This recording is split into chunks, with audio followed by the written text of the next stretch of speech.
to mention.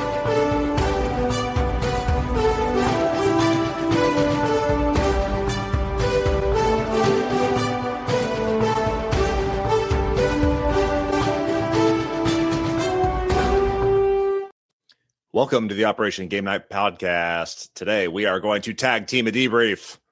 Today we're talking tag team. Wow. With my good friends Clayton and Jared. How you doing, boys? Fabulous. I'm doing great. I'm doing great, Travis. Are we really going to tag team this? You going to help me out here? I can help a little bit. I played this one on Board Game Arena. I know it's like an auto card battler where the position of your cards matter. Yes. So auto battlers are all the rage these days. Challengers was a big hit. We've got, Flip Tunes is almost like an auto battle-y type. Yep. Well, it's not battle in any sort of way, but point generating. Yeah.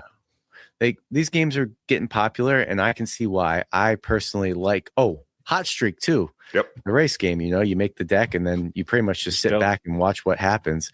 And that's what's going on here in Tag Team. It's Scorpion. You said Scorpion Masqué, and they just did the 1-2 player game that we love. Sky Team. That's right. They also did the Dead Cells board game, which is also on Board Game Arena. Oh, yes. Dang. But this is another entry into the 2-player banger genre that Sky Team was a mega hit for them, and Tag Team has been similarly receiving wide praise. So they've got something going on here in the 2-player realm. So in Tag Team, you're essentially forming 2 separate tag teams of fighters that are just trying to knock each other out. So each person is going to have 2 fighters in front of them. You have a deck of cards for each of these fighters. And at the start of the game, you will have 1 card for each fighter, the starting card, and that makes up your deck. The only decision is which one you want on top or bottom. Yep. And then so both players make their 2 starting cards, put them out, and then this is the auto battle part.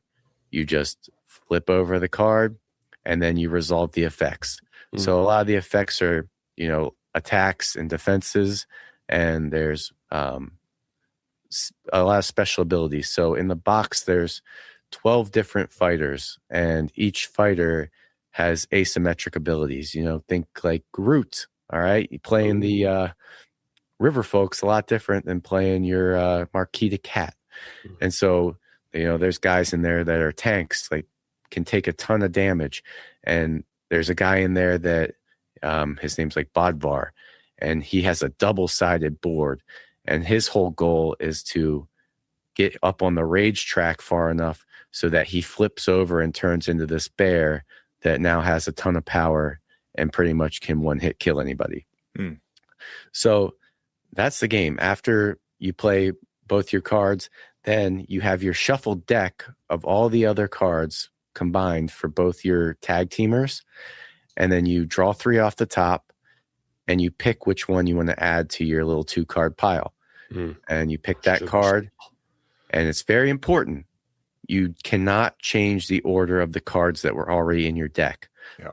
You have to place that new card into the deck. You can go in between some of the cards. You can go on top, on bottom. And that's the real strategy and thinking of the game, is making that one decision.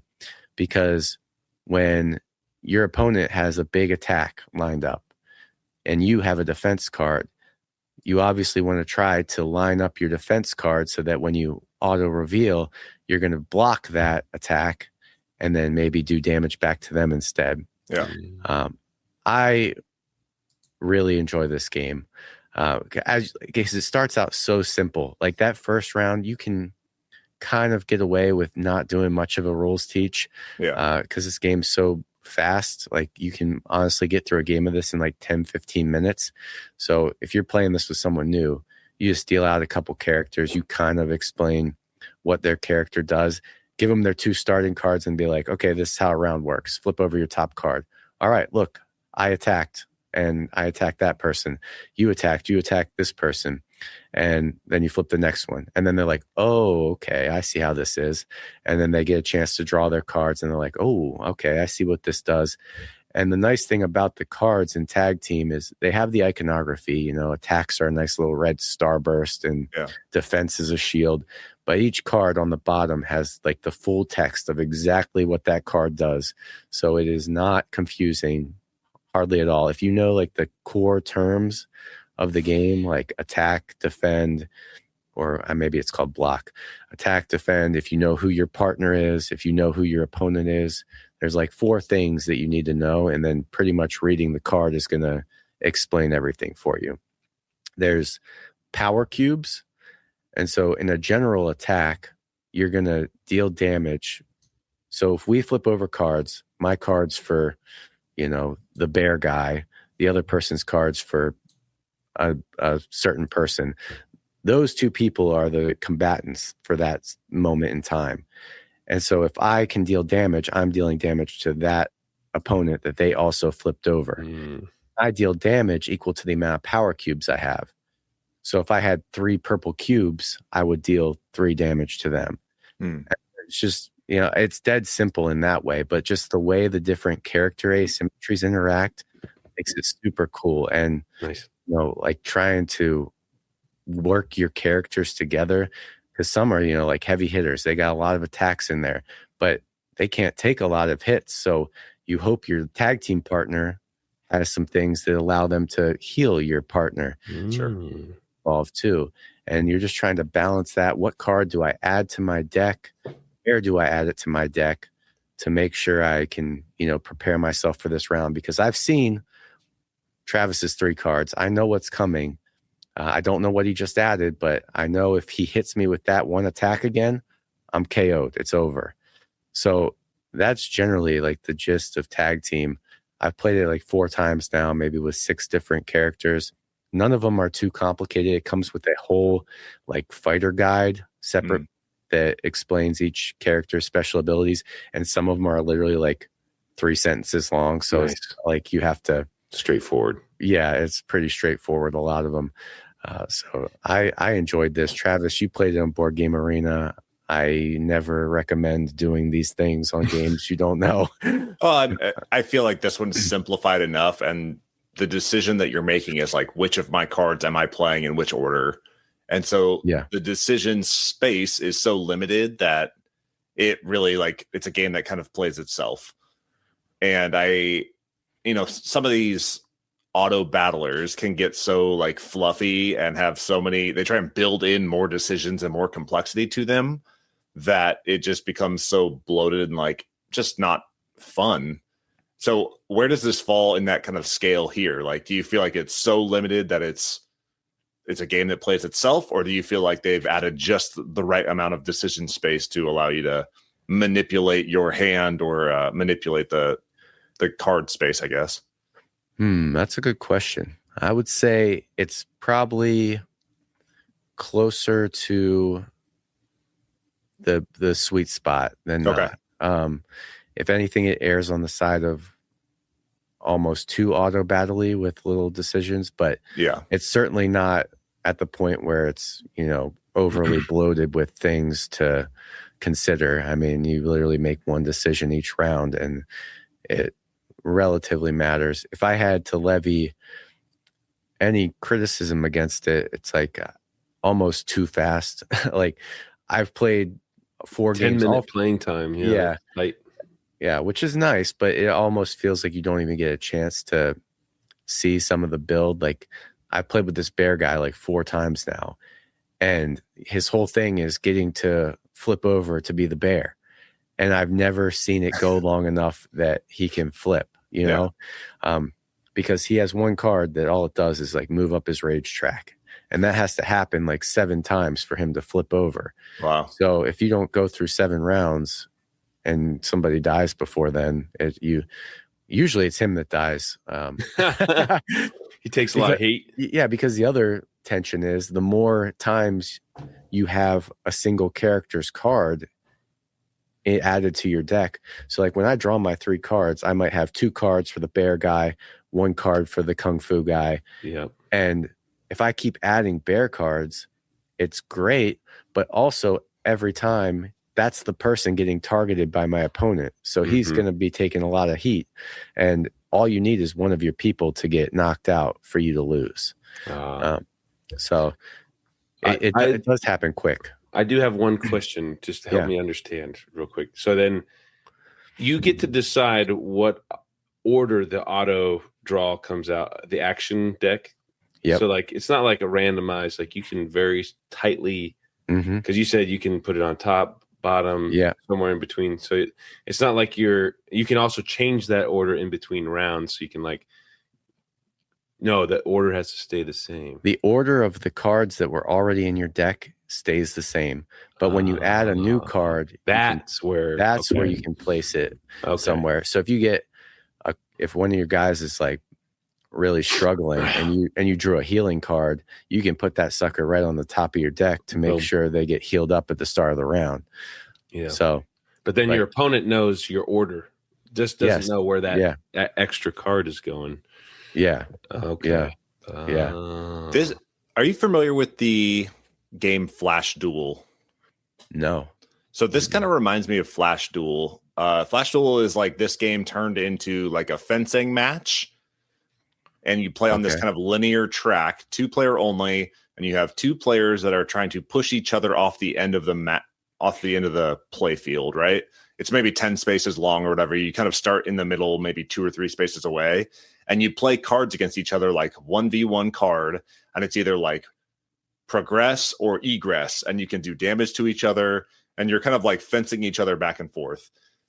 And while this does not have like any sort of spatial manipulation, like a play field, it kind of reminds me of that similar style where it's like a boiled down version of like game theory. I know that they want to attack me because I'm weak, but they know that I know that they want me to attack them. And you kind of do this like mental shuffle, like mental gymnastics in your head to try and outsmart the other player and come up with those surprising turns.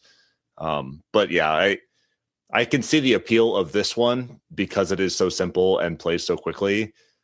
This has a space on our tables right now with how we live our lives. So yeah, I'm glad that 10-minute game is good for us. Yeah, that's great, man. Especially with 2 players, put the kids down, pull this out.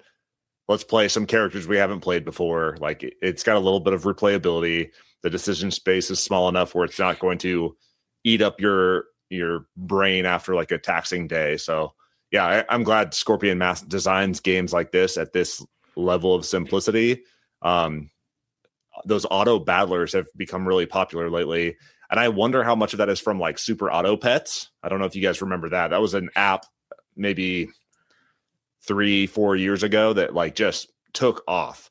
And Super Auto Pets is like this auto battler phone game where you're drafting these different pets of different like species. You got your turtles and your cats and your dogs and your birds and your snakes and whatever, and how you arrange them in order.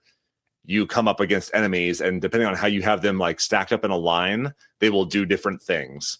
And so those types of auto battlers, like I felt like that was like peak video game auto battler, and it kind of trickled down into the board game sphere. Me and Mike, we played Spirited on Board Game Arena. The game's probably good. I did not enjoy its implementation on Board Game Arena. And I kind of messaged Mike and I was like, are you guys understanding this? Like what, or are you understanding this? Like what is actually going on? And we decided to like concede the game and drop it because it just, maybe we just were unprepared to play it. But yeah, they are becoming a prolific type of genre in the board game community right now, especially card games like this.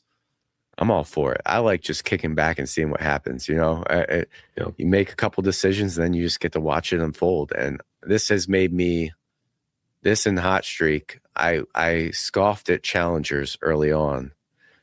And now I'm thinking, I got to get challengers. That game sounds like a freaking hoot. Yeah. But yeah, that's all I got on tag team. Have you